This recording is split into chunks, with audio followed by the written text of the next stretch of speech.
ازيكم عاملين ايه؟ يا رب تكونوا بخير وفي احسن حال. النهارده بوجه رسالتي لاصحاب الامراض المزمنه والامراض الخطيره والامراض الصعبه. جرب كده ان انت تتداوى بالقران، وتتداوى بالقران في كذا طريقه هتساعدك في ان ربنا يشفيك ويعجل بشفائك من المرض اللي عندك، حتى لو الاطباء قالوا لك ان المرض ده صعب ان انت ربنا يشفيك منه، او ان انت هتفضل كده طول عمرك. نلجأ بقى للحلول اللي هي بتخلي ربنا، لأن كل شيء بإيد ربنا. فطبعا مفيش حاجة اسمها مستحيل، مفيش حاجة اسمها مش ممكن. ناس كتير كان عندها سرطانات وأمراض صعبة جدا وربنا شافاها. أول حاجة انت بتعملها ان انت بتردد يا شافي يا معافي، يا شافي يا معافي، يا شافي يا معافي. بتفضل تردد الاسم ده كتير جدا طول ما انت قاعد. ردد الاسم دوت. طبعا بتحافظ على الصلاة. بعد كل صلاة من الصلوات صلي ركعتين صلاة قضاء حاجة، واطلب من ربنا ان هو يتم شفاؤه عليك. التداوي بسورة الفاتحة. وطبعا احنا عارفين ان القصة اللي هي كان في شخص طلب، يعني ان واحد قال ان هو عايز يداوي حد يعني. فالشخص قال سورة الفاتحة 7 مرات على الشخص ده. فشوفي، فلما راح لسيدنا محمد قال له انت عرفت منين ان الفاتحة شفاء من كل داء؟ فقال له انا قلتها كده، هو ربنا انزل في خاطري ان انا اقول الفاتحة على الشخص ده، فربنا شفاه. قال له فعلا هي الفاتحة شفاء من كل داء، وبتشفي من جميع الامراض. هتقول سورة الفاتحة كل يوم على كوباية مية يعني، او كل كوباية مية انت هتيجي تشربها قول عليها الفاتحة 7 مرات بنية ان ربنا يشفيك. واطلب يا رب اشفيني شفاء لا يغادر سقما. خلي دايما بعد صلاة الفجر ربع ساعة كده تقعد تكلم ربنا وتلح على ربنا بالدعاء، وتطلب من ربنا ان هو يعجل بشفائك. هتستغفر، ومش هتستغفر بقى مرة ولا مرتين ولا 100 ولا 200 على قد ما تقدر بقى. والأعداد دي طبعا متروكة حسب طاقتكم ومجهودكم وجهدكم. بس يعني كل ما بتزيد كل ما كان نسبة الشفاء هتبقى سريعة، وربنا هيشفيك بسرعة جدا. استغفر بقى يعني بالمئات، بمئات الآلاف يعني. مثلا قدرت ان انت تستغفر 30,000، 40,000، 50,000 في اليوم، يعني على قد ما تقدر. وخلي نيتك وانت بتستغفر ان انت بتدعو ربنا ان ربنا يشفيك من هذا المرض. ما ننساش الدعاء بتاع الهم والغم اللي احنا نقوله علشان ربنا يبدل همنا وغمنا واي كرب واي حزن عندنا بسعادة وفرح. اللي هو اللهم إني عبدك ابن عبدك ابن أمتك ناصيتي بيدك ماض في حكمك عدل في قضاؤك أسألك بكل اسم هو لك سميت به نفسك أو أنزلته في كتابك أو علمته أحدا من خلقك أو استأثرت به في علم الغيب عندك أن تجعل القرآن العظيم ربيع قلبي ونور بصري وجلاء حزني وذهاب همي وغمي. هتقوله كل يوم، ويا ريت لو تقوله وانت ساجد، يعني قوله في كل سجدة. ادعي لربنا، وربنا قادر ان هو يبدل الهم والغم اللي عندك إلى سعادة وفرح، ويشفيك من الأمراض اللي موجودة عندك. تاني حاجة ان انت هتختم القرآن، وختمة القرآن هتكون بنية ان ربنا يشفيك من الأمراض. واحنا عارفين ان بعد كل ختمة قرآن بيبقى لينا دعوة مستجابة.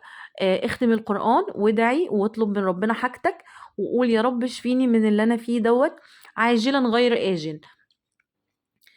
تتصدق الصدقة بقى. والصدقة دي طبعا لو انت قادر بتذبح شيء، مثلا سواء كان خروف، على حسب مقدرتك. قدرت بقى وعندك امكانيات كبيرة قادر ان انت تذبح بقرة، فاذبح بقرة بنية ان ربنا يشفيك ووزعها على الغلابة والفقراء. مفيش الامكانيات دي، على قد ما تقدر طلع اي حاجة لله. شوف مين الفقراء جدا واللي في محيطك واللي حواليك، وحاول ان انت تتصدق ليهم واطلب منهم ان هم يدعوا لك. لان اكيد دعوتهم هتكون مستجابة. ادعي اطلب منهم ان هم يدعوا لك ان ربنا يشفيك. تصدق دايما بنية ان ربنا يشفيك. اعمل كل حاجة ممكن ان انت تتخيلها خير وحاجة تقربك الى ربنا. يعني لا تتكاسل عن صلاة الحاجة، فإن إن شاء الله هيكون فيها إجابة دعائك، وهيكون فيها شفائك، وهيكون فيها معافاتك. هتقول يا شافي يا معافي، دي هتكررها كتير جدًا، دي بترفع طاقة الشفاء. وفي كمان يا رزاق يا متين، لمّا تلاقي ما عندكش طاقة ولا قوة ومش قادر حتى تستحمل الوجع ولا التعب، افضل قولها كتير باستمرار، والله، والله ما هتحس بأي تعب، وهتلاقي عندك قوة، وهتلاقي عندك طاقة، وهتلاقي نفسك قادر تقوم وتعمل كل الحاجة اللي أنت مش متخيل إن أنت تعملها. آآ يا قوي يا متين دي يعني عايزة أقول لكم فيها موضوع وضع السحر، إن أنت لو فضلت تكررها كتير هتلاقي عندك قوة كده ما تعرفش جات لك منين، هتلاقي نفسك بتقوم، هتلاقي نفسك عندك طاقة، مش هتحس بأي وجع ولا بأي تعب. ويا شافي يا معافي دي من الأسماء اللي بتساعد على الشفاء، جربوها وأنتم عندكم حتى لو نزلة برد بسيطة، افضل كررها والله، والله هتتماثل للشفاء، وربنا هيشفيك بأسرع وقت ممكن تتخيله.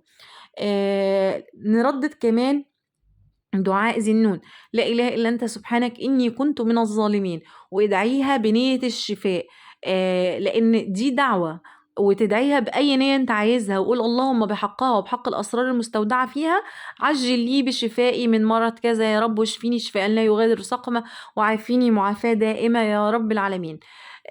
الصدقة زي ما قلنا إطعام الطعام، يعني لو أنت مثلا، وأفضل الصدقات إن أنت تطلع طعام أو تطلع مال للفقراء أو تطلع الصدقة عامةً لمّا بتطلع بتكون يعني لو أنت عندك مريض بتطلّع الصدقة دي بتكون شفاء للمريض دوّة.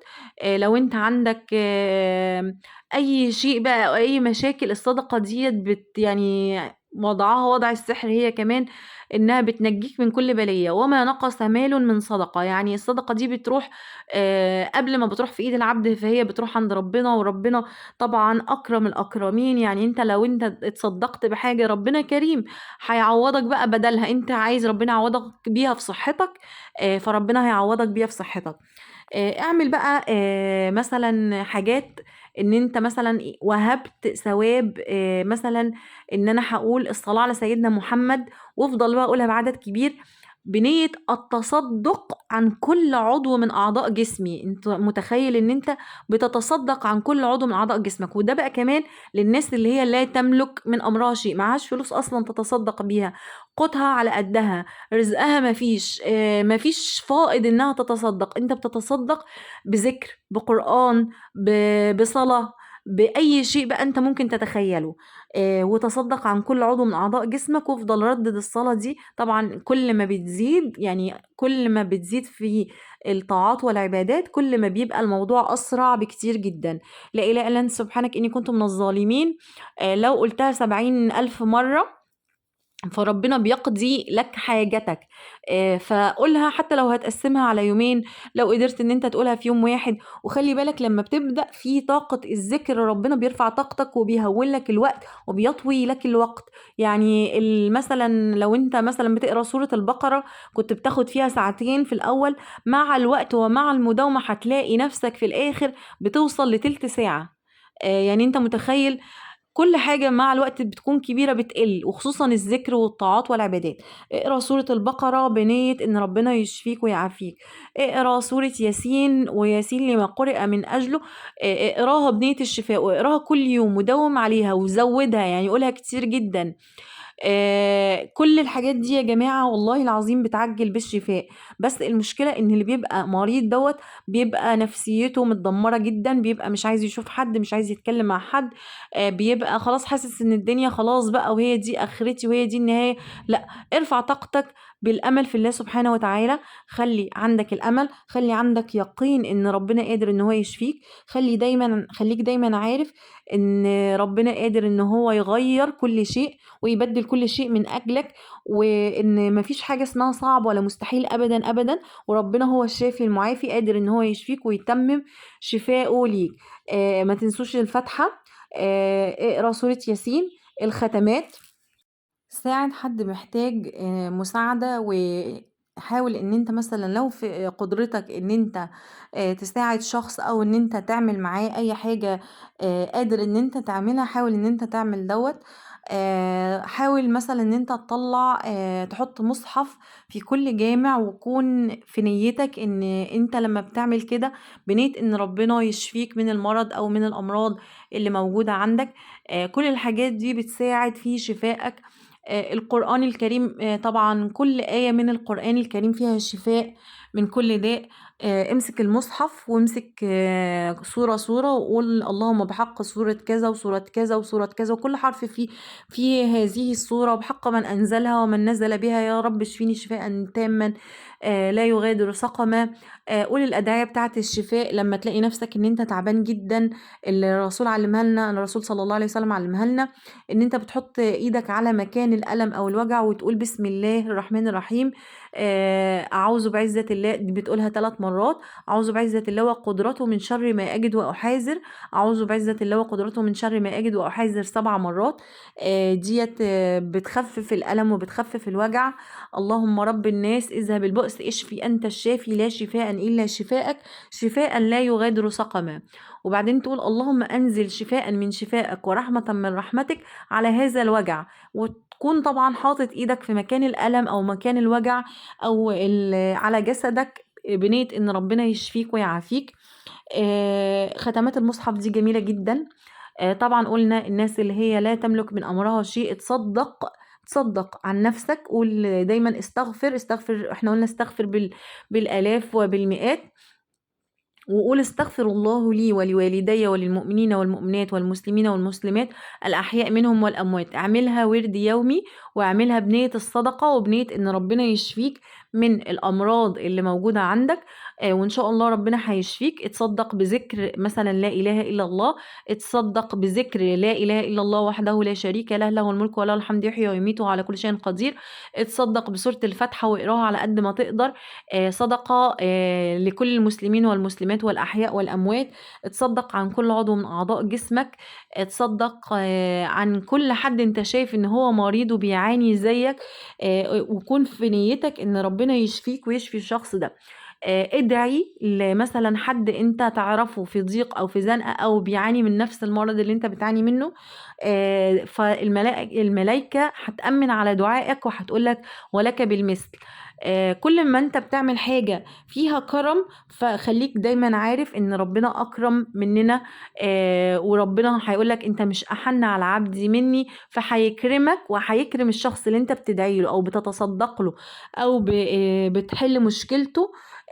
خلّي دايمًا كل حاجة أنت بتعملها بنية إن ربنا يشفيك ويعافيك. حاول تتقرّب جدًا إلى الله، وخلّي المحنة دي زي وخلّيك عارف كده إن كل محنة فيها منحة. فخلّيك عارف إن دوّة اختبار من ربنا، وإن شاء الله ربنا يشفيك ويعافيك.